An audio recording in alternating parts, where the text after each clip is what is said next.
कहानी भारत के लोगों की आत्मा है। सदियों पहले से कहानी कहने और सुनने की प्रथा भारतीय परंपरा और भारतीय संस्कृति का एक अंग बन चुका है। मैं सुबोध सिंह शिवगीत चाहता हूं कि हिंदी की श्रेष्ठ कहानियां जो आज बहुतों के द्वारा नहीं पढ़ी जा पा रही हैं, क्योंकि प्रकाशक उन कहानियों को जनसुलभ नहीं बना पा रहे हैं और हिंदी का एक बड़ा पाठक वर्ग या हिंदी से इतर भी हिंदी की जो श्रेष्ठ कहानियां हैं उनसे जुड़ नहीं पा रहे, चाहकर भी वो लगाव तो रखते हैं मगर उनके पास साधन नहीं है कि उन कहानियों से जुड़ सकें। मैं चाहता हूं कि इस श्रृंखला में अपना योगदान दूं। झारखंड के एक कथाकार हैं राधा कृष्ण, जो मुंशी प्रेमचंद के समकालीन थे। मुंशी प्रेमचंद ने स्वयं भी कहा था कि मेरे बाद हिंदी कहानी के उत्तराधिकारी के रूप में राधा कृष्ण होंगे। आज बहुत कम लोगों को वाकिफ है कि राधा कृष्ण मुंशी प्रेमचंद की परंपरा के एक श्रेष्ठ कहानीकार थे और मुंशी प्रेमचंद स्वयं जिनको स्थापित करके तब यहाँ से प्रस्थान किए थे। मैं अपनी श्रृंखला में सबसे पहले आज राधा कृष्ण, जो रांची के रहने वाले थे मगर राष्ट्र स्तर पर जाने वाले कहानीकार, उनकी छोटी छोटी कहानियों से अपनी श्रृंखला की शुरुआत करना चाहूँगा। राधा कृष्ण की एक कहानी गेंद और गोल है। आज पूरी दुनिया मंजिल के पीछे भागती है, मार्ग कोई नहीं देखता, नतीजा लोग गिर जाते हैं। आज की युवा पीढ़ी को प्रेरणा देने वाली ये एक बड़ी कहानी मुझको लगी, गेंद और गोल। यह गेंद और गोल कहानी मैं आपके सामने आज रखना चाहता हूँ। इस कहानी में दो मित्र हैं, एक गेंद को देखता है, एक गोल को। निष्कर्ष किधर जाता है हम राधा कृष्ण के शब्दों में जाने बेहतर होगा। कहानी का शीर्षक है गेंद और गोल। ज्यादा पढ़ने से क्या होता है? पढ़ने की अपेक्षा पक्का खिलाड़ी होना ही ज्यादा अच्छा है।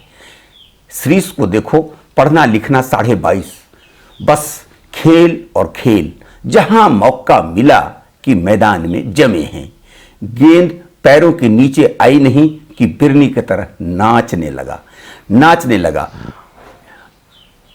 और इधर आ रहा है और उधर जा रहा है। नतीजा हुआ कि कम नंबरों की परीक्षा पास की। सोचा था कि इसका एडमिशन भी कॉलेज में नहीं हो सकेगा, मगर यहां तो फर्स्ट डिवीजन वाले पड़े रहे और थर्ड डिवीजन वाले श्रीश का नाम सबसे ऊपर लिख लिया गया। वह फुटबॉल खिलाड़ी की है। दयाल अपने बारे में सोचता, मैं बोर्ड में अव्वल आया लेकिन मेरी ओर कोई देखता ही नहीं। उधर श्रीश के आगे पीछे भीड़ लगी रहती है। लड़कियां उसकी ओर गौर से देखती हैं और आपस में बातें करती हैं।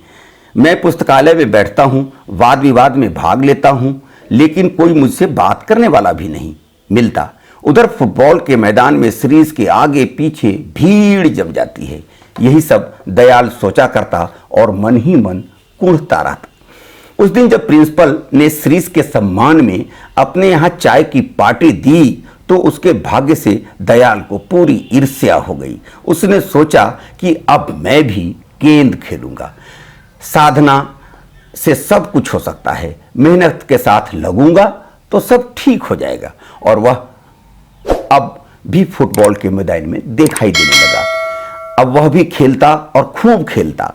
उसे आशा थी कि मैं इस बार कॉलेज की टीम में आ जाऊंगा, लेकिन उसे निराशा हुई। श्रीश का नाम सबसे ऊपर था और उस लिस्ट में दयाल का नाम तक नहीं था।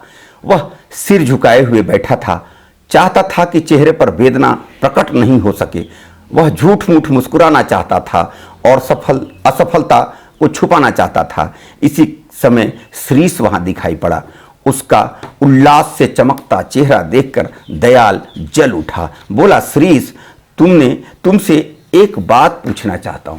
श्रीश, तुमसे एक बात पूछना चाहता हूं, कहो। श्रीश ने कहा। दयाल ने पूछा, तुम्हें फुटबॉल में इतनी बड़ी सफलता मिली है मगर मुझे क्यों नहीं मिल पाती? दयाल ने पूछा, तुम्हें फुटबॉल में इतनी बड़ी सफलता मिली है मगर मुझे क्यों नहीं मिल पाती? श्रीश ने कहा, खेलने में भी तुम मुझसे आगे हो, खेलने में भी तुम मुझसे आगे हो, लेकिन तुम्हारा ध्यान केवल गोल पोस्ट की ओर रहता है, लेकिन तुम्हारा ध्यान केवल गोल पोस्ट की ओर रहता है, और मैं हमेशा गेंद को ही अपना लक्ष्य मानता हूं। दयाल के होठों की टूटती मुस्कुराहट जुटती हुई सी दिखाई पड़ी। आपने देखा, ये दो मित्र, एक गेंद को देखता था, एक गोल को। सफल जीवन में वही हो सकता है जो गेंद के साथ जुड़ता है, अर्थात वर्तमान से जुड़ने वाले का ही भविष्य उत्तम हो सकता है, उनका ही अतीत उत्तम होगा जो वर्तमान से जुड़ते हैं। आज ये कहानी अपने वर्तमान से प्रेम को उजागर करती है, जहां हम हैं उससे लगाव को उजागर करती है। राधा कृष्ण नहीं रहे, मगर उनकी ये कहानी मुझको लगता है आज की युवा पीढ़ी के लिए बहुत ही कारगर होगी। पुनः मिलूंगा मैं अपनी अगली कहानियों के वाचन के साथ। विश्वास है आप हमारे चैनल को सब्सक्राइब करेंगे, पसंद आए तो आपका बल मिलेगा, और मैं हर हफ्ते एक न एक कहानी, कभी मुंशी प्रेमचंद की, कभी राम वृक्ष बेनीपुरी की और शिव पूजन सहाय की कहानियों को भी लेकर आपके सामने आऊँगा। बहुत बहुत धन्यवाद। नमस्कार।